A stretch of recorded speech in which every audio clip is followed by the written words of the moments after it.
Hello बच्चों, आप अपने YouTube चैनल साइंसेस पर आपका वेलकम है। बच्चों, आज हम बात करने वाले हैं क्लास 10 साइंस के एक इम्पॉर्टेंट टॉपिक्स के बारे में, जिसका नाम है पोषण यानी न्यूट्रिशन। आज बच्चों हम पोषण और न्यूट्रिशन यानी पोषण बोलिए या न्यूट्रिशन, दोनों मतलब एक ही है। पोषण हिंदी वर्जन है और न्यूट्रिशन इंग्लिश में बोलते हैं पोषण को। तो पोषण का जो ऑब्जेक्टिव क्वेश्चन है, जो आपके बोर्ड परीक्षा में पूछे जाने की पूरी संभावना है, उन प्रश्नों को बच्चों हम क्या करेंगे, यहाँ पे जिक्र करेंगे। अगर आप बोर्ड एग्जाम की प्रिपरेशन कर रहे हो तो ये वीडियो सिर्फ आपके लिए है। यानी आज के इस लेक्चर में हम एमसीक्यू के बारे में बात करेंगे, यानी जो बहुविकल्पीय प्रश्न हैं उनके बारे में बात करेंगे बच्चों। तो इस प्रश्न को आप अच्छे से तैयार करिएगा। अगर अभी तक आपने चैनल को सब्सक्राइब नहीं किया तो चैनल को जरूर सब्सक्राइब करें और वीडियो को क्या करें बच्चों, ज्यादा से ज्यादा शेयर करें। वीडियो अगर आपको अच्छी लगी, प्यारी लगी तो एक प्यारा सा कमेंट जरूर छोड़ दिया करें, ठीक है। तो ये बच्चों आइए स्टार्ट करते हैं आज के अपने टॉपिक को, जिसका नाम है पोषण यानी न्यूट्रिशन, ठीक है। तो देखिए, पहला जो प्रश्न आपको स्क्रीन पर दिख रहा होगा वो है कि पौधे अपना भोजन किस प्रक्रिया के द्वारा बनाते हैं। तो आपको याद होना चाहिए प्रकाश संश्लेषण। कौन सी प्रक्रिया? प्रकाश संश्लेषण। क्योंकि आपने पढ़ा है कि जो हरे पेड़ पौधे होते हैं, क्या होते हैं, हरे पेड़ पौधे होते हैं, वो अपने भोजन का निर्माण स्वयं करते हैं, ठीक है। तो जो भोजन का निर्माण कर रहे हैं उस प्रक्रिया को आप बोलते हैं क्या? प्रकाश संश्लेषण। दूसरा जो प्रश्न आपको इस स्क्रीन पर दिख रहा होगा बच्चों, वो है प्रकाश संश्लेषण के लिए कौन सी गैस आवश्यक है। तो आपने पढ़ा है कि प्रकाश संश्लेषण की जो अभिक्रिया होती है, ठीक है बच्चों, प्रकाश संश्लेषण की जो अभिक्रिया होती है उसमें क्या होता है कि कार्बन डाइऑक्साइड, ठीक है, क्या कार्बन डाइऑक्साइड H2O के साथ, किसके साथ? H2O के साथ मिलकर C6H12O6 यानी ग्लूकोज का फॉर्मेशन करता है और कुछ ऑक्सीजन गैस को क्या करता है, ये बाहर करता है। तो याद ध्यान देने वाली बात है कि यहाँ पे कौन सी गैस है? Carbon dioxide. इसीलिए प्रकाश संश्लेषण के लिए कौन सी गैस आवश्यक है? Carbon dioxide. तीसरा जो प्रश्न बच्चों आपको स्क्रीन पर दिख रहा होगा वो है पत्तियों का हरा रंग किसके कारण होता है।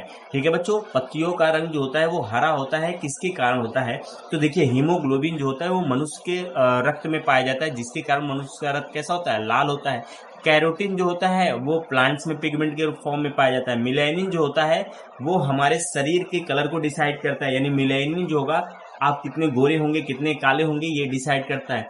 तो यहाँ पे पूछ रहा है कि पत्तियों का हरा रंग किसके कारण होता है, तो याद रखेंगे क्लोरोफिल के कारण। किसके कारण? क्लोरोफिल के कारण पत्तियों का रंग बच्चों क्या होता है? हरा होता है। अगला आपको रिएक्शन जो देखनी है, आपको जो क्वेश्चन नंबर 4 है आपकी स्क्रीन पर दिख रहा होगा बच्चों कि प्रकाश संश्लेषण में कौन सी गैस निकलती है, यानी प्रकाश संश्लेषण में कौन सी गैस निकलती है। तो जस्ट मैंने अभी आपको दिखाया था, फिर से देख लीजिए। यहाँ पे क्या होता है? कार्बन डाइऑक्साइड, ठीक है, कार्बन डाइऑक्साइड H2O के साथ मिलके क्या बना रहा है? ग्लूकोज का निर्माण कर रहा है और साथ ही एक गैस निकल रही थी, उसको हमने ऑक्सीजन बोला था। ठीक है बच्चों, क्या बोला था? ऑक्सीजन बोला था। तो आप देख सकते हैं यहाँ पे ऑक्सीजन गैस निकल रही है। कौन सी गैस? ऑक्सीजन निकल रही है। अगला जो प्रश्न बच्चों क्वेश्चन नंबर 5 है वो क्या है? पौधे भोजन को किस रूप में संग्रहित करते हैं। तो आपको याद रखना है, जो पौधे अपना भोजन प्रकाश संश्लेषण के दौरान बनाते हैं वो स्टार्च के रूप में क्या करते हैं? स्टोर करते हैं। किस रूप में? स्टार्च के रूप में स्टोर करते हैं। संग्रहित करने का मतलब अपने अंदर स्टोर करना होता है। अगला जो प्रश्न आपको क्वेश्चन नंबर 6 है बच्चों, ये है अमीबा में पोषण किस प्रकार का होता है। ये क्वेश्चन नंबर 6 का आंसर आप करेंगे कमेंट बॉक्स में, बताइएगा कि अमीबा में जो पोषण होता है वो किस प्रकार का होता है बच्चों। अगला जो प्रश्न आपको दिख रहा होगा क्वेश्चन नंबर 7, ठीक है, ये क्वेश्चन नंबर 6 आपको करना है। इसका जो आंसर होगा बच्चों कमेंट बॉक्स में आपको बताना है कि जो अमीबा में पोषण होता है वो स्वपोषी होता है, मृतोपजीवी होता है, परपोषी होता है या परजीवी होता है। अगला जो प्रश्न बच्चों वो क्या है? क्वेश्चन नंबर 7, इसमें ये कह रहे हैं कि अमीबा भोजन ग्रहण किसकी सहायता से करता है। तो अमीबा में झूठे पैर होते हैं जिन्हें कूटपाद कहते हैं। क्या कहते हैं? कूटपाद कहते हैं। तो अमीबा कूटपाद के द्वारा भोजन को बच्चों क्या करता है? ग्रहण करता है। अगर क्वेश्चन नंबर 8 की बात करें तो बहुत सिंपल सा प्रश्न है बच्चों कि मनुष्य में पाचन कहाँ प्रारंभ होता है। तो मनुष्य में जो पाचन होता है वो कहाँ प्रारंभ होता है? मुख में प्रारंभ होता है, क्योंकि यहाँ पे कुछ दवाएं होती हैं, ठीक है, कुछ मेडिसिन होती हैं बच्चों, जिनको क्या होता है, यहीं से इनका डाइजेशन शुरू हो जाता है। यानी मुख में रखने पे, यानी मुख में भी पाचन शुरू होता है। मुख में कुछ दवाएं आती हैं जिनका क्या हो जाता है? पाचन शुरू हो जाता है। क्वेश्चन नंबर 9, ये कह रहे हैं बच्चों कि लार यानी जो माउथ में पीच बनता है, यानी लार में कौन सा एंजाइम पाया जाता है। तो आप याद रखेंगे एमाइलेज। क्या याद रखेंगे? एमाइलेज, ठीक है। प्रश्न नंबर 10, क्वेश्चन नंबर 10, दांतों का मुख्य कार्य क्या है। आपको पता होना चाहिए, श्वसन से कोई लेना देना नहीं है, उत्सर्जन से कोई मतलब नहीं है। रक्त संचार से भी कोई लेना देना नहीं, तो एक ही ये क्या बचेगा, भोजन चबाना, यानी फूड को क्या करना, चबाना। ये किसका कार्य है, दांतों का कार्य है। अगर हम बात करें, बहुत ही इजी प्रश्न बच्चों है, मनुष्य के मुख में सामान्यतः कितने दांत होते हैं? आप आंसर जरूर करिएगा, ठीक है। क्वेश्चन नंबर 11 का आंसर आपको करना है कि मनुष्य के मुख में सामान्यतः कितने दांत होते हैं। कमेंट बॉक्स में आप क्या करेंगे, आंसर इसका बच्चों बताएंगे। देखिए क्वेश्चन नंबर जो 12 है वो क्या है, भोजन नली को क्या कहते हैं? भोजन नली को क्या कहते हैं आपको बताना है कि ग्रसिका है, आंत है, श्वास नली है या फिर यकृत। ग्रसिका, भोजन नली को क्या कहते हैं बच्चों, ग्रसिका कहते हैं। ग्रसिका या फिर ग्रास नली के नाम से भी जानते हैं, ओसोफिगस को ही भोजन नली कहते हैं आप, ठीक है। भोजन नली का नाम क्या है, ग्रसिका, जिसे ओसोफिगस या फिर आप ग्रास नली के नाम से भी जानते हैं। तो क्वेश्चन नंबर 12 आपका कंप्लीट हुआ बच्चों। क्वेश्चन नंबर 13 है कि अमाशय में कौन सा अम्ल पाया जाता है, यानी जो स्टमक है उसमें कौन सा एसिड पाया जाता है? तो सल्फ्यूरिक अम्ल, यानी ये जो तेजाब है इसका फॉर्मूला क्या होता है बच्चों, H2SO4 आपने पढ़ा है। ये तो कतई नहीं पाया जाएगा, बिल्कुल नहीं पाया जाता है।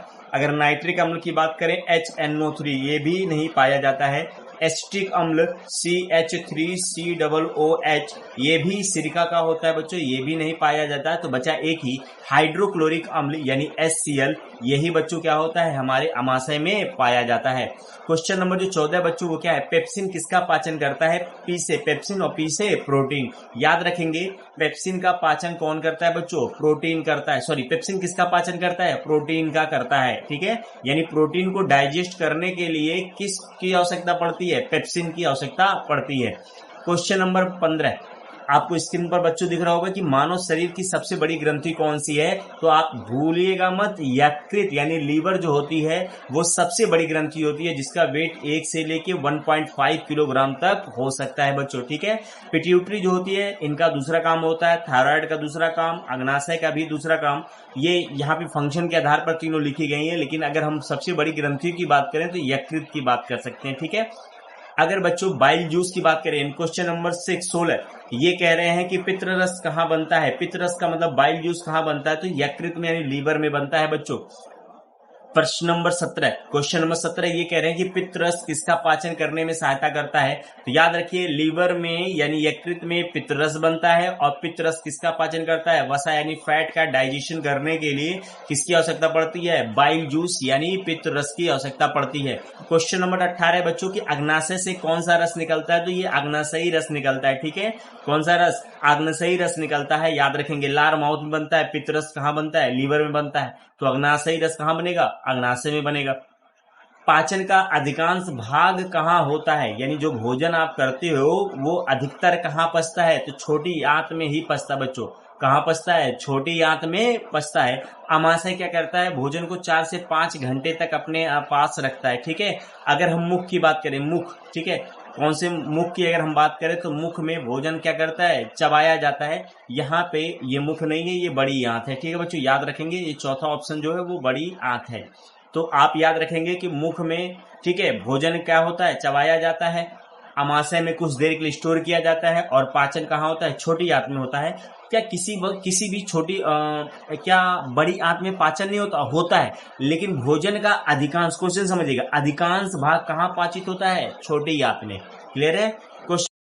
तो बच्चों ये पूरे 30 क्वेश्चंस हो गए। अगर आपको ये वीडियो अच्छी लगी हो, ठीक है, तो कमेंट बॉक्स में बताइएगा, ताकि मैं इसका नेक्स्ट पार्ट जरूर बनाऊं। अगर वीडियो अच्छी लगे जरूर बताइएगा बच्चों, ठीक है। तो ये अगले वीडियो में मिलते हैं 30 और नए क्वेश्चंस के साथ।